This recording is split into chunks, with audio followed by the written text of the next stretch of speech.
नमस्कार मंडळी, चला तर बनवूया चिकन ग्रेव्ही मसाला. चिकन ग्रेव्ही मसाला बनवण्यासाठी आपल्याला बोनलेस चिकन घ्यायचं आहे. लेग पीस सुद्धा तुम्ही वापरू शकता. ओव्हरनाईट मॅरिनेशन करून ठेवण्यासाठी दही घ्यायचं आहे आणि दहीला मस्त असं फेटून घ्यायचं आहे. जोपर्यंत स्मूथ कन्सिस्टन्सी होत नाही तोपर्यंत आपल्याला दहीला फेटायचं आहे. ज्यामध्ये कस्तुरी मेथी देखील घालायची आहे. कस्तुरी मेथी चुरडून घालायची म्हणजे त्याचा वेगळाच अरोमा येतो. त्याच्यानंतर आपल्याला जिंजर गार्लिक पेस्ट घालायची आहे.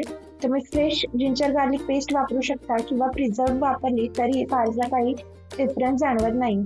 त्याच्यामध्ये कोरिएंडर पावडर म्हणजे धणे पावडर घालायची आहे, टर्मरिक घालायची आहे, हळद घालायची आणि त्याच्यानंतर लाल तिखट देखील घालायचं आहे. आणि हे सगळे मसाले घातल्यानंतर पुन्हा एकदा आपल्याला त्याला फेटून घ्यायचं आहे. जोपर्यंत सगळे मसाले आणि दही एकजीव होत नाही तोपर्यंत फेटायचं आहे. त्याच्यानंतर आपल्याला चिकन स्वच्छ धुवून ह्याच्यामध्ये ऍड करायचं आहे. लेमन घालायचं आहे, लिंबाच्या स्लाइस घालायच्या आहेत, त्याने वेगळाच अरोमा येतो. आणि हे पुन्हा एकदा मिक्स करायचं. मेक शुअर प्रत्येक चिकनच्या पीसला वाटण किंवा ते दह्याचं मॅरिनेशन योग्य प्रकारे लागलं पाहिजे.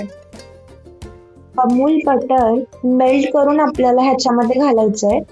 अमूल बटरनी एक मस्त क्रीमी टेस्ट येते चिकनला आणि हे आपल्याला ओव्हरनाईट मॅरिनेशन करून फ्रीजमध्ये ठेवायचं आहे. दुसऱ्या दिवशी आपल्याला मसाला करण्यासाठी पॅन मध्ये बटर घालायचंय.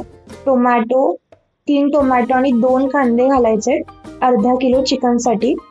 आणि ह्याच्यामध्ये आपल्याला मिरची देखील घालायची आहे. 1 किंवा 2 तुम्ही घालू शकता तुमच्या चवीप्रमाणे. आणि हे तोवर भाजायचं आहे जोवर ह्याचा पूर्ण रंग गोल्डन होत नाही आणि टोमॅटो त्याची साल सोडत नाही तोपर्यंत आपल्याला भाजून घ्यायचं आहे. आणि त्याच्यानंतर आपल्याला त्याचं वाटण करून घ्यायचं आहे एकदम क्रीमी कन्सिस्टन्सी होईपर्यंत. ऑइल घातलंय, त्याच्यामध्ये मसाला भाजून घेतलाय आणि अजून एकदा जिंजर गार्लिक पेस्ट घालायची आहे.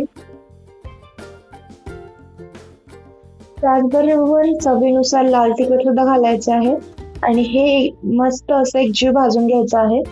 राहिलेला वाटणाचा मसाल्याचं पाणी देखील घालायचं आहे. आणि त्यासोबत दुसऱ्या पॅन मध्ये आपण आदल्या दिवशी जे मॅरिनेट केलेलं चिकन आहे ते शिजवून घेण्यासाठी ठेवायचंय. आपण वेगळ्या पॅन मध्ये शिजवतोय दोन्ही गोष्टी कारण आपल्याला थोडंसं रोस्ट स्मोकी फ्लेवर येण्यासाठी आपण दुसऱ्या पॅन मध्ये आपण ठेवतोय चिकन शिजवायला. आणि त्याच्यानंतर बटर आपल्याला घालायचंय पुन्हा एकदा आणि त्याच्यामध्ये आपण घातलाय सुहाणाचा चिकन मसाला मेल्ट झालेला बटर मध्ये. आणि हे आपल्याला ग्रेव्ही मध्ये ओतायचं आहे आणि ह्या ग्रेव्ही मध्ये शिजलेलं चिकन देखील घातलेलं आहे. 5 मिनिटं शिजून दिल्यानंतर गॅसचा फ्लेम बंद करायचा आहे आणि खूप झटपट आणि सुंदर बनते ही रेसिपी. तुम्ही नक्की ट्राय करा.